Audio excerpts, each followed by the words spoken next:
Okay, here's what we're making: some cap screws for infill planes with a 1/2 inch 10 Acme thread. Acme thread is a little different than a standard national thread. The thread is at 29 degrees instead of 60. It has a flat down at the bottom of it. This is the tool gauge to grind your tool bit. This is a really small Acme thread tool bit right there. Has a tiny flat. The gauge only goes up to 10 threads per inch. This thread here happens to be a 3/8 12. So I use the thread to set the flat at the end of the threading gauge. You want it a little bit too pointy, then seeing light at the bottom of the root of the thread. Otherwise, if you make it too flat, your threads will grind on the ends as opposed to having a clearance built into them. Here are some Manel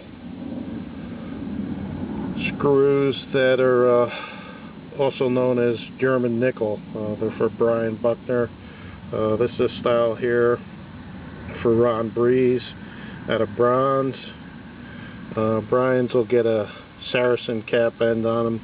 Ron's just get a flat, and they'll be all buffed and polished. Here we have my South Bend lathe. Right here, this is the blank in which I brought a certain part. There's a little stop, an undercut in the threaded area, which will be blue. I used this tool here, which is a 9/32 undercut parting tool with a radius on it, and I made a place for the tool bit to stop. As it comes down here, it'll have a place that I could disengage the feed and it could stop safely without crashing into the shoulder here. I always put Acome blue on the end. It makes it a lot easier. You'll see in a few minutes when I start to pick up and see and check your thread, make sure you're grinding the right or have your lathe set at the right feed rate. You want your compound here set at 14 degrees, half of the 29, or actually 14.5 degrees. Here's the tool bit for 10 threads. You can see it's got a little bit bigger flat than the 12. What you want to do is, when you look at your tool bit, that edge will be parallel with the angle on your compound. What you're basically doing is you're only cutting on this lead edge and the flat. This back side here just slides along. There'd be no cutting on this edge right here. All the cutting's done on the very front tip and this leading edge. As you feed in, you just go deeper, and it just slides along this long edge here. As you go deeper, it's just sliding on what you cut before. You want your compound to start at 0. You want to come in, touch the workpiece, and this I usually set like at 1 line more than 0. So when I back out to 0, I shouldn't be touching it all, or if I have any little extra pressure. You have to look at your charts over here to get a 10 pitch, 10 threads per inch.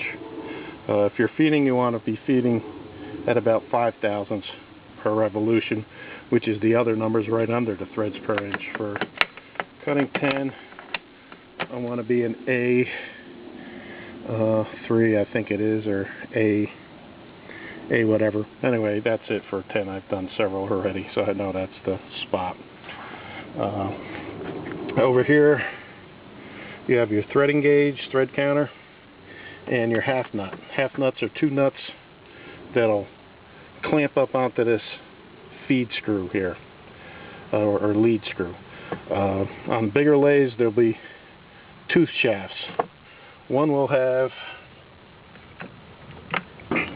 One will have a slot in it, that's your feed screw, and one will have your threads on it, that's your lead screw. This one happens to incorporate both into the same shaft. When you're feeding, cutting like say 5/1000ths per revolution, and machining, there's a key that fits in here. That's what drives the feed mechanism. When you're threading, it clamps onto the threads, 2 half screws with 2 half nuts, and it grabs it when you throw this lever right here. You have to disengage your feed, put that neutral, and then when you throw that up, the 2 nuts engage. What you want to do is, as your numbers will be coming up like that as it's turning, about maybe right there, say 1/8 of an inch before it gets to this marker, start lifting up on your lever very slowly and forcefully, that it comes all the way to the top. You don't want to engage it halfway onto the number.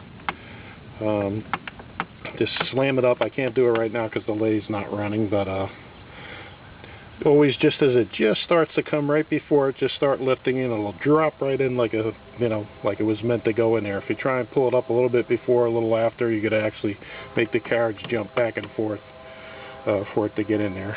I'm gonna stop this part of the movie, and the next portion will be actually running and showing you how to cut the thread.